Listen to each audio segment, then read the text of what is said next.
खान साहब, जो मोहसिन नकवी के साथ मुलाकात है चीफ मिनिस्टर केपी की, उसके हवाले से ख़बरें बहुत ज़्यादा गर्म हैं और हुकूमती हलके भी और आपके पार्टी से ख़ुद भी शेर अफजल मरवत साहब भी और बाकी लोग भी वो सारे खुल के कह रहे हैं कि ये इमरान खान से मुलाकातों का रास्ता खोलने के लिए मोहसिन नकवी साहब से मुलाकात की गई है, कोई और एजेंडा नहीं है। आपकी राय?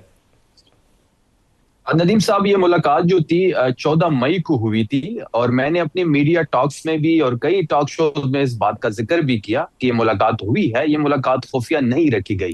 लेकिन बदकिस्मती से जिस तरीके से इस मुलाकात को प्रोपेगेट किया गया है वो नहीं होना चाहिए था। ये आपको याद होगा कि जो बन्नू का हमला हुआ था, जहां पे हमारे 15 से ज्यादा पुलिस एहलकार शहीद हुए थे। फिर हंगू में एक सिविलियन आबादी पे माटर गोला गिरा था, जिसमें से 6 लोग शहीद हुए थे, उसमें 2 बच्चे भी शामिल थे। जिस दिन अफरीदी साहब बनू गए, फिर वापसी में हंगू आए, उसी रात को यह मुलाकात तय थी। और उसी रात ही ये मुलाकात हुई है। बैरिस्टर गौहर साहब भी उसमें मौजूद थे। खान साहब के फैमिली का कोई मेंबर उसमें मौजूद नहीं था। इस मुलाकात में सिर्फ और सिर्फ अमन अमान के लिहाज की जो एक लाइन ऑर्डर की सिचुएशन इस वक्त बनी हुई है खैबर पख्तूनख्वा में, एक दहशतगर्दी की जारी लहर है, उस पर ही बातचीत हुई है। कोई सियासी गुफ्तगू इसमें नहीं हुई। मोहसिन नकवी साहब जो है वो एक इंटीरियर मिनिस्टर है, इस वक्त एक मनसब पे फायज हैं। और सोहेल आफरीदी साहब जो है वो शफी वजीर जान आला साहब, हैं ये खैबर आपका पख्तूनख्वा के, वो भी आपका मनसब पे दावा हैं। है कि वहाँ सियासी गुफ्तगू नहीं हुई है, लेकिन ख़ुद आपकी पार्टी से अलीमा ख़ान ने इसको क्वेश्चन किया और अलीमा ख़ान को आपने या तो बताए बगैर मुलाकात की थी या उनको आपके ऊपर शक हुआ है कि आप किसी और मकसद के लिए मिले हैं। लेकिन बाकी सारे लोग खुल के कह रहे हैं कि ये सियासी मुलाकात थी, इमरान खान से मुलाकातों का रास्ता खोलने के लिए बात की गई। नहीं, देखिए, अलीमा आपा ने तो ट्वीट कर दी है और उन्होंने इस बात की क्लैरिफिकेशन भी दे दी है कि कोई भी मेंबर जो है फैमिली का उस मुलाकात में मौजूद नहीं था, और यही हमारी स्टेटमेंट है। और जहां तक नकवी साहब से मुलाकात की बात है, तो मुलाकातें तो पहले भी नकवी साहब से अपेक्स के टाइम पे भी हुई है। और जब भी लाइन ऑर्डर की सिचुएशन खैबर पख्तूनख्वा में बनती है तो उनसे राब्ता भी होता है। ये मनसब की मुलाकात मनसब से थी, इससे ज्यादा कुछ नहीं था। अगर हम सियासी बातचीत या कोई बैकडोर राब्ते पे बिलीव करते तो इमरान खान साहब आज 1,000 दिन जेल में ना गुजारते। और जिस किस्म की जेल इमरान खान साहब गुजार है, पाकिस्तान की तारीख में ऐसी जेल किसी ने नहीं गुजारी। अगर हम डील के चक्कर में होते या किसी बैकडोर डोर से राब्ते करने की कोशिश करते तो हमारी पोजीशन आज चेंज होती। अगर हम डील की तरफ देखते तो कब की डील करके दुरुस्त हम है। बाहर चले जाते। तो डील का लफ्ज जो है वो हमारी डिक्शनरी में नहीं है। अभी वैसे ये कोई सियासी तरीकाकार अगर होता तो इमरान खान अब तक जेल से बाहर होने चाहिए थे, जेल में नहीं होने चाहिए थे। जनरल तारिक साहब, पहले आपसे पूछ लूँ फिर डॉक्टर तारिक साहब की तरफ आऊँगा। नवंबर 2024 में जब ये पेशावर से इस्लामाबाद की तरफ मार्च लेकर आ रहे थे तो मोहसिन नकवी साहब, अली मीन गंडापुर, बैरिस्टर गौहर और बैरिस्टर सैफ, ये सारे आपस में राब्ते में थे और कोशिश हो रही थी कि एक अरेंजमेंट तय पा जाए। और फेज प्रोसेस था कि पहले इमरान खान को यहाँ से केपी के एक रेस्ट हाउस में मुंतकिल कर देंगे नथिया गली में, फिर हाई कोर्ट से उनके केस लगे हुए हैं, ज़मानत हो जाएगी तो आहिस्ता आहिस्ता अगले कुछ अरसे में, चंद माह में केसेस ख़त्म हो जाएंगे, तो ये मार्च पोस्टपोन कर दें।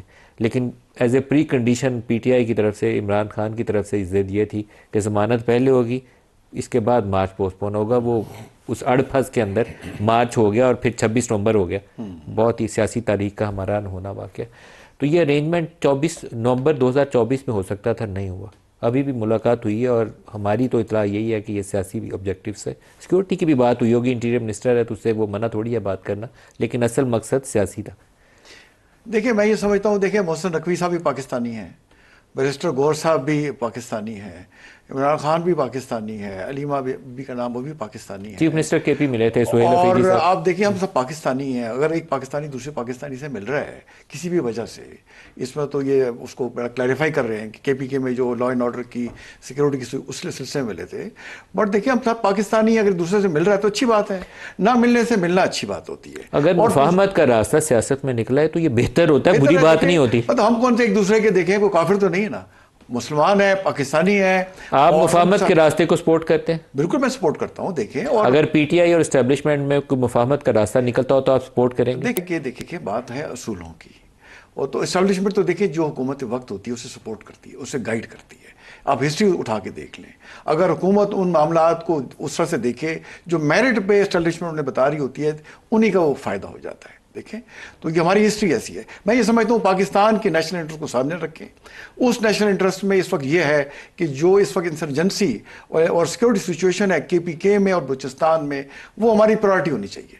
उसमें जितनी मर्जी मुलाकातें करें आप बैठ के, और उसमें दोनों गवर्नमेंट्स को, KPK की गवर्नमेंट को और बलूचिस्तान की गवर्नमेंट को अपना प्रायोरिटी नंबर 1 बनाना चाहिए कि हमने सिक्योरिटी पे कंट्रोल हासिल करना है, लॉ एंड ऑर्डर बेहतर करनी है, हमने गुड गवर्नेंस लेकर आनी है, हमने इकोनॉमिक वहाँ अपॉर्चुनिटीज पैदा करनी है, लोगों को ऑन बोर्ड लेना है। ये चीज़ें हमारी प्रायोरिटी होनी चाहिए। उस सिलसिले में मुलाकातें करें तो बिस्मिल्लाह। और इमरान से मुफाहमत भी हो जाए तो वो भी आप कहेंगे कि वेलकम है? अगर पाकिस्तान के इंटरेस्ट में है तो बिल्कुल करें, वेलकम करेंगे। डॉक्टर तारिक साहब, देखिए मलिक साहब, मेरे लिए तो सबसे पहले ये बात बड़ी ताज्जुब अंगेज़ है कि ये मुलाकात जो चीफ मिनिस्टर KP और वज़ीर दाखिला के दरमियान हुई है, इसके मंदरजात क्या थे, किस तारीख को हुई, मैं उसमें जाऊँगा नहीं पस मंज़र में। ताज्जुब खेज़ मैंने इसलिए कहा कि ये एक मामूल की मुलाकात है, और ये अगर 24 मई को हुई है तो आज के दिन तक मज़ीद 14 मई, तो अगर उसमें और आज अगर 10-12 दिन गुजरे होंगे, 13 दिन गुजरे होंगे, तो इसमें 4 और मुलाकातें होनी चाहिए थी। वजह उसकी क्या है कि आप देखें कि मुल्क में दहशतगर्दी की एक लहर है। सबसे ज़्यादा KP सूबा जो है मुतासर है, और दहशतगर्दी पे कंट्रोल के हवाले से सबसे बड़ी जिम्मेदारी जो है वो वज़ीर दाखिला की है, through intelligence agencies and all the other agencies जो कि रिपोर्ट करती हैं वज़ीर दाखिला को और हमारे IAFs को। तो ये तो रूटीन की मामलात है। मैं तो इस बात के ऊपर आप ये कहें कि अजीब बात ये लगती है कि अगर एक सूबे का और एक दहशतगर्दी से मुतासरा सूबे का वज़ीर आला, वो इतनी देर से क्यों मुलाकात हुई है? ये मुलाकात तो आज से 6 महीने पहले होनी चाहिए थी और रूटीन और मामूल में होनी चाहिए। इसलिए इसको सियासी रंग देना, वो चाहे कोई PTI का बंदा दे या कोई और दे, बिल्कुल गैर मुनासिब है। मुल्क ने आगे बढ़ना है। सर क्यों गैर मुनासिब है? मेरा तो सवाल आपसे थोड़ा सा सरप्राइज है मुझे आपके जवाब से, क्योंकि इंटीरियर मिनिस्टर से चीफ मिनिस्टर सिक्योरिटी की बात करेगा, ठीक है, लेकिन अगर इमरान खान जेल में पड़ा हो, नवाज शरीफ जेल में पड़ा हो, और आप कहें कि मैंने नवाज शरीफ की बात नहीं की थी, तो ये कोई बात मुझे समझ तो नहीं आएगी कि मैंने नहीं बात की थी। इसके जो दूसरे हिस्से में मैं आता हूँ ना, मैंने ताजुब का इज़हार इसलिए किया कि इस पे चाहे टॉक पॉलिटिक्स और उसका रास्ता निकालना चाहिए ताकि वो ये जो एक मैंने आधा जवाब दिया, हॉस्टिलिटी बनी हुई है वो खत्म हो। मैंने आधा जवाब दिया है, दूसरा आधा आप दे। ताजुब का इज़हार इसलिए किया कि इस पे ये चामगोइयाँ क्यों हो रही हैं और टॉक्स क्यों हो रही हैं इस पे, और इस पे ये डिबेट क्यों हो रही है। दूसरा हिस्सा ये है कि एक तो सिक्योरिटी की वजह से होनी चाहिए, दूसरी बात ये है कि अगर वो कोई पॉलिटिकल बात भी करे तो उनका राइट है, करनी चाहिए, इंसाफ करे। हम जो उनको मुज़ाकरात की दावत दे रहे हैं, और लीडर ऑफ अपोजिशन अचकज़ई साहब के चैम्बर में राना सनाउल्लाह साहब और मैं गए हैं, और उन्होंने जाके दावत दी है कि हम चाहते हैं कि प्राइम मिनिस्टर की और आपकी मुलाकात हो, जो कि तय है, उसका वेन्यू सेट होना बाकी है। बाकी दोनों तरफ से उसके ऊपर आमादगी है कि लीडर ऑफ अपोजिशन और प्राइम मिनिस्टर की मुलाकात होगी, ईद के बाद कहाँ होगी ये तय होना बाकी है। तो ये मुलाकातें अब ज़ाहिर है वहाँ पे सियासत की बात होगी, इमरान खान भी डिस्कस हो, पॉलिटिकल जो और भी ऑब्स्टिकल्स हैं वो डिस्कस होंगे, और अगर इस मुलाकात में भी होते हैं तो ज़रूर हो। यही तो हम चाहते हैं कि ये जो खामखा की एक आपको पॉलिटिकल डिवाइड नज़र आती है, इसका कोई हल निकले और मुल्क के अंदर स्टेबिलिटी आए। मुल्क जो हमारे निज़ाम के अंदर आपको ऐसे लगता है जनाब के एक चाय की पली में तूफ़ान बरपा हुआ है। गो के जो मैं आपके प्रोग्राम में दोनों चीज़ें बता चुका हूँ, मार्का हक में कामयाबी है, सिफारती कामयाबी है। ये तूफ़ान खासी हद तक थम चुका है। जो सियासी तूफ़ान था ना चाय की प्याली में, ये खासी हद तक थम चुका है। लोगों का जो मौजूद गुफ्तगू है वो तब्दील हो चुके हैं। लोग पाकिस्तान की तरक्की की, आगे जाने की बात कर रहे हैं, लेकिन उसके बावजूद इस इशू को सेटल करना है। इस पॉलिटिकल प्रोलिफरेशन आप उसे कहें, डिवाइड कहें, और इसके लिए वाहिद रास्ता बातचीत है। शफी जान हमारे दरवाजे तो हमेशा खुले हुए हैं। शफी जान खुले दिल और खुले जहन के साथ हमने हमेशा मुज़ाकरात की बात की है। मोहसिन नकवी सेंट्रल फिगर हैं इस्टेब्लिशमेंट और PTI के माबैन। ये नवंबर 2024 में भी वही थे, अब भी वही हैं। और इमरान खान से मुलाकात का मामला अगर किसी बातचीत के नतीजे में हल होता है, मोहसिन नकवी के ज़रिए हल होता है, किसी behind the scene backdoor meeting से हल होता है, तो मेरे तो ख्याल में एक सही सियासी रास्ता होना चाहिए। ये इसमें तो शर्माने की बात नहीं है, आपको काम करना चाहिए इसके ऊपर। पहले मुलाकात नहीं भी की तो 2 मुलाकातें और करनी चाहिए इस काम के लिए। नदीम साहब, हमने जब भी गवर्नमेंट के किसी भी रिप्रेजेंटेटिव से इमरान खान साहब के मुतालिक बात की हो, चाहे प्राइम मिनिस्टर हो, चाहे इंटीरियर मिनिस्टर हो, हमने इनको बेइख्तियार पाया है। जब PM से बात हुई तो उन्होंने कहा कि मैं पूछ के बताता हूं। अभी जब हमें 26 नंबर चुंगी पे रोका गया लास्ट ट्यूसडे, जो कि एक इम्तियाजी सलूक था खैबर पख्तूनख्वा की CM के साथ, वो 4.5 करोड़ लोगों को रिप्रेजेंट कर रहा था, और जिस तरीके से उसको रोका गया इस्लामाबाद एंट्री से, तो ये एक गैर जमहूरी और गैर कानूनी एक्ट था। फिर वहां पे पुलिस का खड़ा होना, एंटी टेररिस्ट फोर्स का आना, जैसे हम किसी नए स्टेट में दाखिल हो रहे हो या हम इस्लामाबाद पे कोई दावा बोल रहे हैं, हमने तो वो रूट यूज करना था क्योंकि चक्री का रूट बंद कर दिया गया था।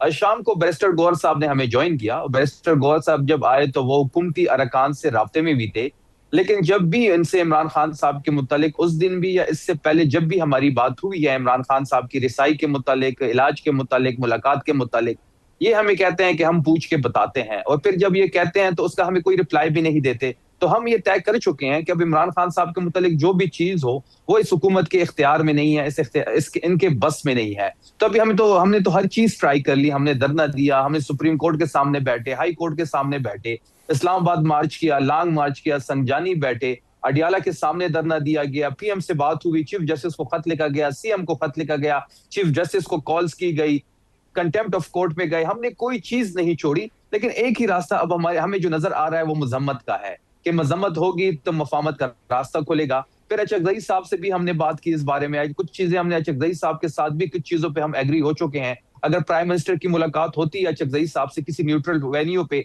तो वो चीजें वहां पे डिस्कस होंगी। उसमें मैंडेट की वापसी है, इमरान खान साहब तक रिसाई की बात है, उनकी सेहत इलाज की बात है, फ्रेश इलेक्शन की बात है, नए ईसीपी की बात है। अगर ये बातें हुकूमत वाकई सीरियस है तो अचकजई साहब के पास इख्तियार है मुज़ाकरात के, वो इनसे बात करे और चीजों को आगे लेके बढ़े। क्योंकि गौहर साहब ने भी मुज़ाकरात की कई बार ट्राई की लेकिन वो डेडलॉक का शिकार हुए, और डेडलॉक का शिकार डॉक्टर होने का तारिक इस पे सिर्फ कोई एक ही जवाब देना वजह चाह थी रहे कि ये हैं। जी हुकूमत डॉक्टर बेइख्तियार सर मुख्तसर बात मैं ये करूँगा मलिक साहब कि ये जो प्राइम मिनिस्टर के साथ इन्होंने एक बात मंसूब की हुई है ये बिल्कुल गलत और बेबुनियाद बात है कि प्राइम मिनिस्टर से किसी ने इमरान खान के हवाले से बात की, चाहे वो मुलाकात है चाहे उनके दीगर मामलात हैं, उन्होंने कहा मैं पूछ के बताऊंगा। ये बिल्कुल गलत बात है, इसकी कोई हकीकत नहीं है। एक बात प्राइम मिनिस्टर इस पे डिनाइल ना जारी कर दें, ज़हन में रखिएगा। नहीं मैं आपको बता रहा हूँ, अच्छा। मैं आपको बता रहा हूँ, ऐसी कोई बात नहीं हुई। दूसरी बात यह है कि जो ये कह रहे हैं जी कि सोहेल अफरीदी साहब इस्लामाबाद में काफ़िले के साथ आना चाह रहे थे, वो एक सूबे की चीफ एग्जीक्यूटिव हैं जिसका हमें बड़ा एहतराम है, उनके पास अपना एक मैंडेट है, उसका भी हमें एहतराम। लेकिन इस्लामाबाद के जो अमन की सूरत हाल है उसे कंट्रोल करना गवर्नमेंट की जिम्मेदारी है। उन्हें अगर हफ्ज़े मात तकदम के तौर पर रोका गया है तो ना ही ये गैर आइनी है ना ही ये गैर कानूनी है, बल्कि ये वो हिफाजती इकदाम हैं जो उन तल्ख तजर्बात की रोशनी में किए गए हैं जो इससे पहले साबिक वज़ीर आला गंडापुर साहब की क़यादत में यहाँ पे जब एक पुरतशद्दुद हुजूम हमले करता रहा इस्लामाबाद में, एक से ज़ायद मरतबा मलिक साहब